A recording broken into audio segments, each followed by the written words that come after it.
요새 같이 S&P가 10% 이상 빠진 상황에 다시 들어가는 식으로 꾸준히 돈이 들어가게 하는 게 중요한 것 같고요. 상황이 어렵다 그래서 뭐 현금을 들고 있을 수는 없는 거기 때문에 만약 내가 투자를 해야 된다 그러면 지금까지 성공한 거는 뭐 미국 주식이긴 하지만 앞으로는 유럽이랑 이제 신흥국 ETF 같은 것도 같이 해서 포트폴리오를 다각화를 하고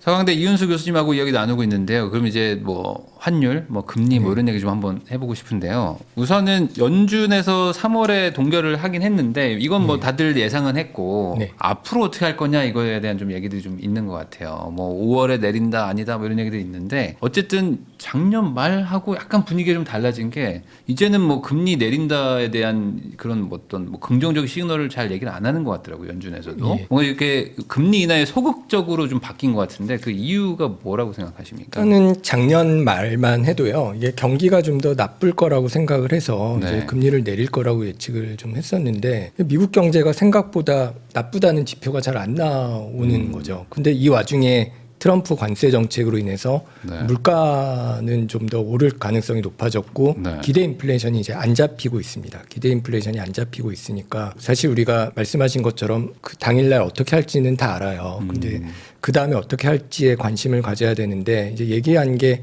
경제 전망이 굉장히 불확실해졌다라는 얘기를 합니다. 이제 불확실성이라는 얘기가 굉장히 기자회견에 많이 나왔는데 이게 특히 물가 상승에 대한 영향이 커질 거라고 얘기를 했어요. 그리고 3월에 그 FOMC가 중요한 거는 SEP라고 경제 전망을 매 분기마다 내놓거든요. 근데 12월에 이제 가장 최근 거였는데 그때에 비해서 물가 상승률이 2025년 말에 2.5% 예상했던 걸 이제 2.7%로 올렸고요. 근데 경제 성장률 전망치는 좀 낮췄어요. 2.1에서 1.7로 낮췄어요. 그래서 이제 스태그플레이션 얘기가 시장에서 나오던 게 어느 정도 방향은 조금 맞는데 근데 실업률 뭐 경제 성장률은 낮아진다라고 얘기는 했지만 실업률은 또 4.3에서 4.4%로 그렇게 많이 안 올라갔거든요. 그러니까 경기가 나빠지는 건 맞아. 근데 노동 시장이 그렇게 심각하지는 않아. 그러니까 우리가 경기 때문에 금리를 빠르게 내릴 이유는 없다. 다만 물가가 걱정이 되는 상황에서 이렇게 불확실성이 크면 당장 경기 하방 압력은 크지 않으니까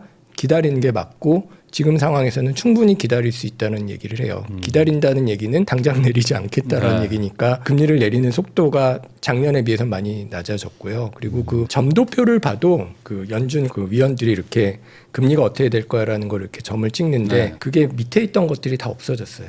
그래서 이게 중간값은 사실 안 바뀌었지만 실질적으로 그 분포를 보면은 조금 올라가 있어요. 그러니까 중간값은 2번 내리는 것에 대한 기대는 안 바뀌었는데 그 2번 내릴 확률은 좀 더 낮아진 거죠.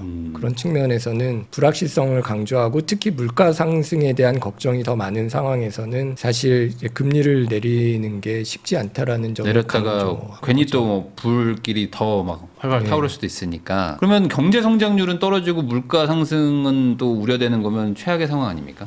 제일 안 좋죠, 사실은. 그러니까 그러면 일종의 약간 트럼프 정책에 좀 잘못되고 있다라는 어떤 그런 뉘앙스로 느껴지기도 하는데. 물론 연준이 뭐 대통령이 하는 정책에 대해서 직접적으로 얘기는 하지 않습니다. 근데 뭐 기자회견에서는 그 관세에 대한 얘기 되게 많이 나왔고요. 관세로 인해서 물가 상승 압력이 더 있느냐 이런 것에 대한 얘기도 되게 많이 나왔습니다. 그리고 실질적으로 그것을 부인하진 않았어요. 얼마만큼이 관세에 의존하는지는 모르겠으나 관세 이런 것에 대한 걸로 물가 상승 압력이 있는 거는 분명하다라는 식으로 얘기를 했고요. 그다음에 기대 인플레이션에 대한 얘기도 좀 많이 했습니다. 그러면은 경제 성장은 조금 약해지는데 물가는 상승한다 그러면 어찌 보면은 이제 자산 시장에는 이게 별로 안 좋은 영향을 미치는 것 같기도 한데 그래서 그런지 주가가 이렇게 좀 최근에 막 빠졌던 게 이런 영향도 좀 있었을까요? 그렇죠. 일단은 경기가 안 좋아질 거라고 생각하면은 당연히 주식 시장이 안 좋아지는 거고요. 그리고 이게 주가가 많이 빠진 거는 사실 그동안 많이 올라서 이게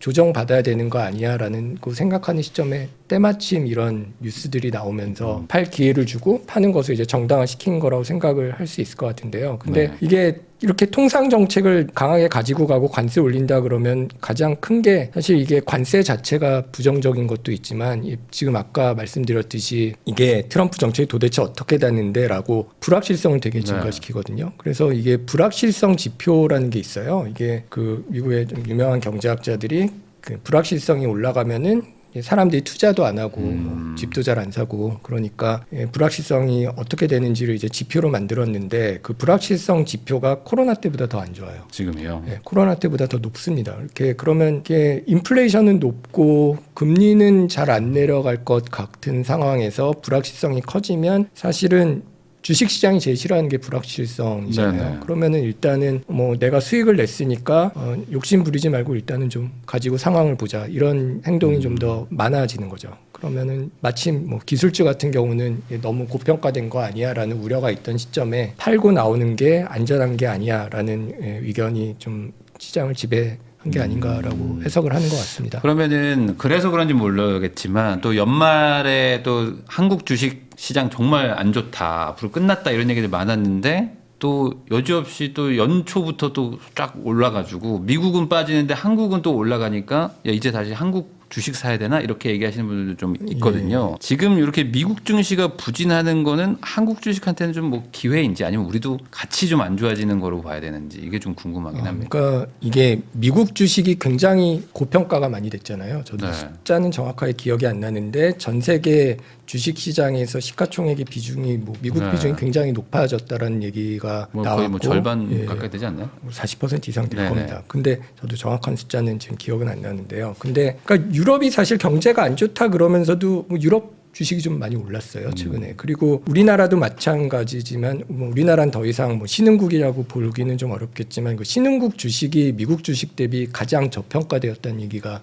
나옵니다. 그리고 네.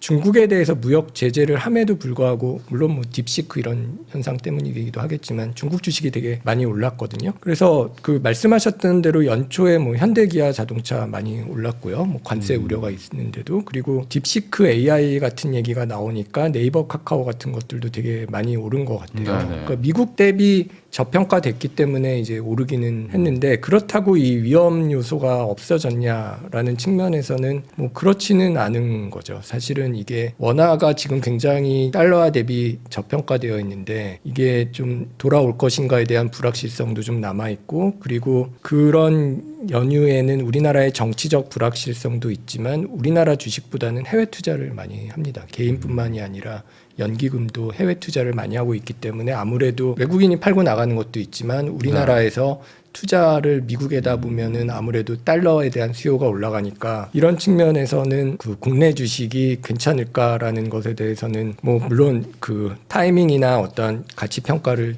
판단을 해야 되겠지만 이게 또 펀더멘털과 관련돼서 우리나라가 기업 성장 동력이 뭐 몇 개 좋은 기업들은 있지만 전반적으로 좀 약화되고 있는 문제들이 있기 때문에 뭐 저평가된 것이 이렇게 정상을 찾아가는 것은 있겠지만 이게 뭐 그 미국 주식시장이 빠진 게 우리나라의 호재냐라고 보기는 좀 어렵지 않을까 생각이 그러면은 국채도 지금 좀 애매한 거죠. 이 금리가 이렇게 불안불안하면은 미국 국채 같은 거 사는 거. 그렇죠. 근데 장기 국채 같은 경우는 네. 이게 좀 어려워요. 예전에 그 미국 연준 금리는 내려갈 때 올라갔잖아요. 그러니까요. 근데 오히려 금리가 내려가는데 왜 국채가 손해를 보지? 막 이렇게 네, 했었거든요. 네, 맞아요. 근데 이게 미국 관심 있게 봐야 될 게 지금 트럼프가 어쨌든 간에 재무장관이랑 장기 금리를 낮추려고 노력을 하고 있는 거잖아요. 그러니까 미국 국채를 뭐 은행도 사게 하고 일본이랑 뭐 우리나라도 이제 사게 하도록 만든다면 그 힘이 어떻게 되느냐에 따라서 뭐 더 이상 올라가기는 쉽지 않겠구나라는 판단은 할 수 있겠지만 이게 무슨 아까 말씀드렸던 큰 위험이 없지 않는 한 근데 네. 그렇다고 이제 내려갈 수 있을 것인가에 대해서는 판단이 쉽지는 않을 것 같아요. 그러면 지금 이 상황에서 막 고공행진을 하고 있는 게 금인데 결국 네. 이래나 저래나 다 애매하니까 금을 사는 거다. 뭐 이렇게 봐야 될까요? 금 같은 게 이제 안전 자산으로서의 수요가 있었던 거는 맞은 가지는 것 같아요. 네. 근데 그런 거에 대해서 이게 지금 되게 많이 올랐기 때문에 뭐 계속 오를 거냐라는 문제가 일단 있을 것 같고요. 네. 금 같은 경우는. 근데 그게 사실은 그런 것들은 자기의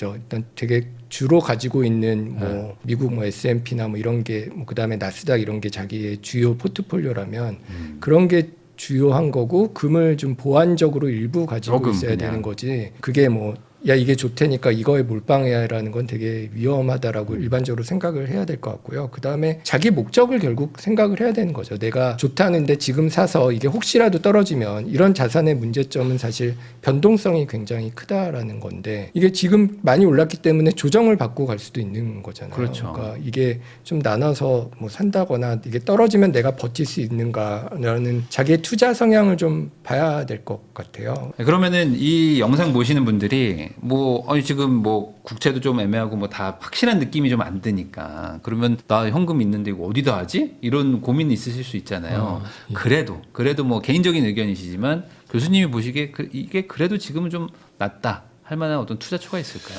자기 어떤 뭐 투자 성향이나 뭐 얼마나 투자를 할 것이냐 이걸 좀 잘 보고 판단을 물론 해야 되겠죠. 해야 내가 되겠죠. 빚을 내서 이렇게 샀다가 갚을 시점에 못 갚으면 안 되는 거니까. 네. 근데 그래서 이 코어 포트폴리오라고 하는 거를 잘 가지고 가는 게 되게 중요할 것 같아요. 그리고 이거를 뭐 분산 투자도 중요하지만 이게 좀 시점마다 좀 나눠서 사는 게 되게 중요하다라고 생각을 하고요. 네. 그러니까 지금 뭐 나스닥이랑 뭐 S&P 이런 게 많이 빠진 상황이니까 이게 10% 이상 조정이 네. 들어왔잖아요. 테슬라 같은 경우는 아마 50% 이제 빠졌습니다. 물론 뭐 분식회계 이런 문제가 있으니까 개별 종목에 투자하는 거는 여전히 조심을 해야 되겠지만 뭐 우리나라에서 예를 들면 우리나라는 지수 투자는 좀 어려운 것 같아요. 지금 우리나라는 지수가 너무 안 오르니까 네. 이거는 모르겠습니다. 뭐 밸류업 이런 거 한다고는 하지만 우리나라에서 지수 투자는 좀 쉽지 않은 것 같고요. 뭐 종목이나 섹터를 보는 방법은 있겠죠. 근데 미국 같은 경우는 뭐 이게 조정을 받았을 때 오르긴 하거든요. 그러니까 이게 불황이 오면 좀 상황이 달라져요. 내가 만약에 1년 안에 불황이 올 거다라고 하면 10% 조정받고 더 빠집니다. 네. 그러니까 이게 뭐 몰빵해서 들어가는 건 되게 문제가 있을 거고요. 근데 불황이 안 오면은 10% 정도 빠진 다음에는 S&P는 늘 올라왔으니까 그런 거를 좀 가지고는 가되 한꺼번에 들어가면 안 돼요. 사실은 뭐 금이나 뭐 비트코인이나 이런 것들이 자산 투자에 굉장히 중요한 것을 차지하게 되면 되게 위험이 되겠지만 일부 정도는 뭐 해치 차원에서 가지고 있는 거는 나쁘지 않다고 한 5에서 10% 얘기들 많이 하시더라고요. 그렇죠. 5에서 10% 정도 가지고 간다고 할 때 사는 타이밍이 되게 중요한 게 그 비트코인 같은 경우에 사실 되게 많이 올랐잖아요. 네. 근데 2021년 11월에 그게 한 7,500만 원 정도 했어요. 근데 그게 2023년 정도에는 2천만 원대까지 떨어집니다. 네. 근데 그거를 뭐 버틸 수 있으면 사실은 괜찮았죠. 만약에 내가 그때 2023년 11월에 전부 들어간 게 아니라면 그때 반 들어간 사람이라면 2023년에 2천만 원대 떨어졌을 때 또 반 넣어서 평단가를 낮춰서 투자하는 식으로 한다면은 네. 괜찮겠죠. 근데 만약에 그때 2021년에 뭐 좋대 이러고 들어간 사람들은 그때 만약에 빚을 낸 사람들은 이게 뭐 어쩔 수 없이 팔았을 거고 근데 내가 괜찮아 난 비트코인에 대한 신념이 있어라는 사람은 버텼으면은 올해 1월에는 그게 1억 그러니까. 5천까지 갔으니까 네. 뭐 중간에 뭐 3분의 1로 박살이 나긴 했어도 결과적으로 2배가 올라가는 걸 버틴 거잖아요. 네. 부동산도 사실 하락기가 있습니다. 하락기가 있기 때문에 부동산 같은 경우 물론 분산 투자는 어렵지만 이게 자기 지금 장기적인 계획을 가지고 뭐 미국 주식 같은 거를 이제 분할로 나눠서 사고 이런 것들은 뭐 고려를 해볼 수 있을 것 같습니다. 혹시 외환 투자는 어떨까요? 뭐 환율. 환율이요? 그래서 저 미국 달러를 뭐 사는 분도 좀 있고 아니면 이제 엔화 옛날에 좀 사셨던 분들 요즘에 조금 올라가지고 기분 좋다 하시는 분들 좀 있거든요. 환율은 좀 어떻게 보시나요? 환율은 사실 주식보다도 변동성이 더 크고요. 네. 정책에 대한 영향을 되게 많이 받는데 주의를 해야 될 건 사실 장기 투자가 되게 중요해지는 게 엔화 같은 경우에 이렇게 싼 게 말이 돼? 그러고 우리나라 사람들이 야 일본 되게 싸다라고 관광을 많이 할 정도 되면 이제 오르는 게 정상이라고 생각을 하는데도 불구하고 더 많이 내려갔잖아요. 맞아요. 근데 결과적으로는 그 내려간 시점에서 올라오기는 했습니다. 근데 이제 그거를 버틸 정도로 이제 장기적인 투자를 할 수 있느냐라는 게 이제 중요한 걸 거고요. 그다음에 달러 같은 경우는 사실 달러도 많이 올랐죠. 그래서 이게 뭐 어느 정도 조정은 받겠지만 장기적으로는 이제 달러 같은 경우는 뭐 미국 경제랑 우리 경제의 경제력의 비교를 해야 되는 건데 네. 미국 경제는 되게 잘 나가고 이게 되게 큰 문제인데 우리나라 기업도 미국에서 투자를 하고 그러니까 우리나라가 원화랑 달러 환율이 이렇게 내려가는 시점엔 사실 중국에 대한 수출도 늘고 미국에 대한 수출도 느는 시점이라고 봐요. 근데 이제 현대자동차가 우리나라에서 생산해서 파는 게 아니라 미국에서 생산해서 팔고 우리나라에서의 활동은 점점 줄이면 우리나라에서 물건이 나가는 건 물론 일부 돈은 들어오겠지만 우리나라에서 물건을 팔아서 달러가 들어오는 건 점점 줄어들 수밖에 없는 거잖아요. 그러면은 이제 장기적으로 달러가 뭐 트럼프가 달러에 대해서 좀 약세가 되도록 정책을 하기 때문에 뭐 장기 금리도 낮추고 네. 미국 물건 팔기 위해서 어느 정도 약세로 돌아설 가능성이 있긴 하겠지만 그게 얼마나 내려갈지는 두고 봐야 되는 거고요. 네. 그 다음에 그럼에도 불구하고 이게 미국 경제가 다시 약달러든 아니면 뭐 제조업의 부흥이든 아니면 AI든 좋아지기 시작하는 반면에 우리나라는 그 속도를 못 따라간다면 그러니까 미국이 2% 성장할 때 우리나라가 1.5% 성장하면은 그게 장기적으로 이게 달러가 우리나라보다 계속 원화보다 계속 내려갈 거라고 보기는 어렵거든요. 그러면 이게 추세가 있고 단기적인 사이클이 있는데 추세는 맞지만 내가 사이클에서 꼭지에서 사면은 추세를 버티기 되게 어려울 수도 있기 때문에 네. 그런 것들을 잘 봐야죠. 이게 보통 부동산도 그렇고 우리나라가 이게 오르면 사는 경향이 되게 많아요. 네. 주식도 그렇고 이게 모멘텀 투자라고 부르는 것 같은데 그 부동산 가격 같은 거 보면은 사람들이 오르면 사기 시작하거든요. 네. 근데 주식이나 그런 것들은 어떤 엔화 달러 이런 외환 같은 경우는 만약 투자를 한다 그러면 오른다라는 것에 대한 신념이 있고 오를 거라고 생각을 하면 떨어졌을 때 사야 되는 거죠. 주식도 남들이 다들 뭐 이제 끝났다라고 할 때 들어가야지 막 예. 올라간다고 할 때 들어가면 항상 올라갈 좀 때 들어가면은 예, 물리기 쉬울 것 같아서 걱정이 됩니다. 예. 그래서 이게 굉장히 어렵지만 상황이 어렵다 그래서 뭐 현금을 들고 있을 수는 없는 거기 때문에 만약 내가 투자를 해야 된다 그러면 장기적으로 오를 거를 잘 찾아서 지금까지 성공한 거는 뭐 미국 주식이기는 하지만 앞으로는 유럽이랑 이제 신흥국 ETF 같은 것도 같이 해서 좀 포트폴리오를 좀 다각화를 하고 네. 그 다음에 뭐 빠진 시점에서는 예를 들어서 3분의 1 정도 들어갈 수 있겠죠. 그 다음에 점차적으로 하는 어떤 분산 투자를 하고 뭐 요새 연금 저축 같은 거 많이 하잖아요. 그런 네. 거를 해서 꾸준히 돈이 들어가게 하는 게 중요한 것 같고요. 그리고 이게 산 것이 어느 정도 오르면 일부는 팔고 이런 것들을 안 하면 안 될 것 같아요. 그러니까 팔고 다시 올라갈 사고, 때 예. 더 간다라고 기다렸다가 항상 꼭 빠지는 게 있으니까 어느 정도 오르면 조금 정리해서 정리하고 다시 요새 같이 S&P가 10% 이상 빠진 상황에 다시 들어가는 식으로 꾸준히 보는 습관이 좀 필요할 것 같다라고 생각을 합니다. 그러니까 뭐 굳이 예를 든다면 뭐 금 같은 게 막 올라갈 때 야 너무 좋다고 또 사지 말고 이미 많이 올랐으니까 좀 빠진 S&P로 좀 옮긴다든지 아니면 예. 뭐 신흥국 ETF로 옮긴다든지 이런 식으로 해야 좀 길게 봐서 훨씬 좀 더 안정적인 투자를 할 수 있다. 이렇게 좀 정리할 수 있을 것 같습니다.